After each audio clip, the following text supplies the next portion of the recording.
pek betie. Erokamano, adwa ng'isi ni e weche mag nyiewo kata procurement oyudore Public Procurement Act. Wan gi Public Procurement Act makelo guidelines kata makelo chenro mong'ith kaka gik moko onego tim ang'o. Onego nyaka kisomo Article 227 of the Constitution and Public Procurement Act ibro neno kaka yo monego tim ang'o okaw gik moko kendo nyiew. Seche moko nyalo bedo mapek nikech samoro procurement ni ok dhi smoothly, ok dhi e yo mayom nikech weche moko ma samoro nyalo bedo e kinde.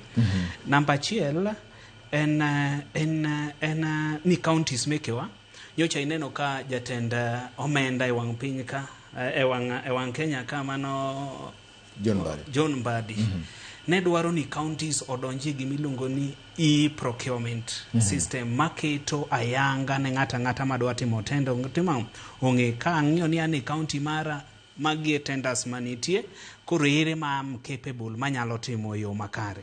Mano achiel kuma counties mathoth e pinywa kata wang' Kenya wakani nyocha odagi kendo ne gitemo mondo gi reject.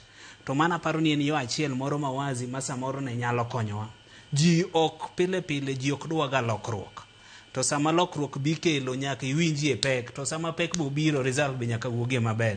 Koro ma is achiel kuom yo makende ma ji te ma jo counties thoth gi e Kenya ka ne tamore kata ne ok gidwa ni otimre nikech ntiere weche moko. Namba 2 aparo koro kapok idhi namba 2 delay ma samoro wanene procurement plan process ni en by design ma ng'ato temo nyiso goro ni gini giru ni mukelo ni to ok nyalre, koro wadwa temo nyiso ni gini ok nyalre mondo koro itiyo gi yo mar deko mag timo plans gi. Yes, ingeni ntiere samoro kata kok idwa timo gimoro ok inyal nyiso ng'ato no kadwa time. Ntiere kaka inyalo behave ma behavior ni bro ng'isa ni baticha taneno kok odwa timo gini.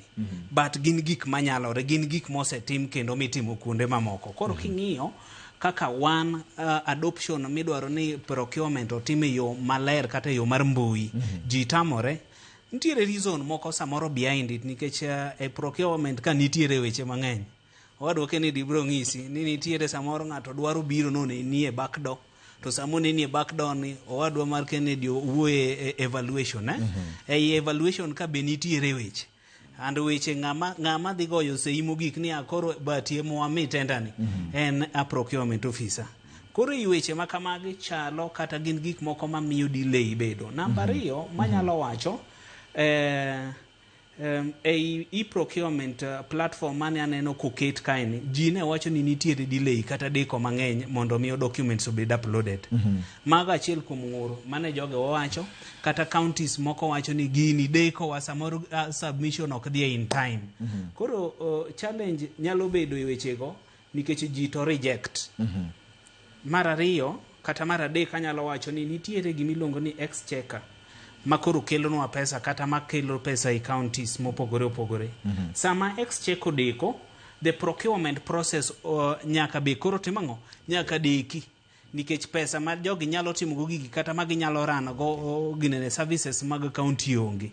Koro magi achiel kuom weche manyalo kelo the delay in the procurement process. Ntiere moko mang'eny like a political interference. Political interference e weche magwa mag kata jo siasa moko nyalo bedo gi interest e tenda moro. Jasiasa kose land moro iwinjo mana ni sime wa kamkubwa. Ka sime wa kamkubwa nyaka chuni ni hold on idwa winjo gima mkubwa wacho. Samoro ng'ato nyocho ket kanyo mana matingo bandera kata maybe jasiasa moro nyocha ng'ato contractor moro konyo jasiasa moro. Koro kaka jasiasa de dwok lwete e yo makende wacho ni aonge pesa. Gima nyalo konyigo en mana biashara kata project kata tendering. Koro sama simiowa samoro projects gi omi ng'at moro maonge thoche manyalo timogo. Koro gigi kelo delay, kelo gik moko deko kendo ok timre yo makare. Mano ema nyalo wacho. Erokamano ahinya.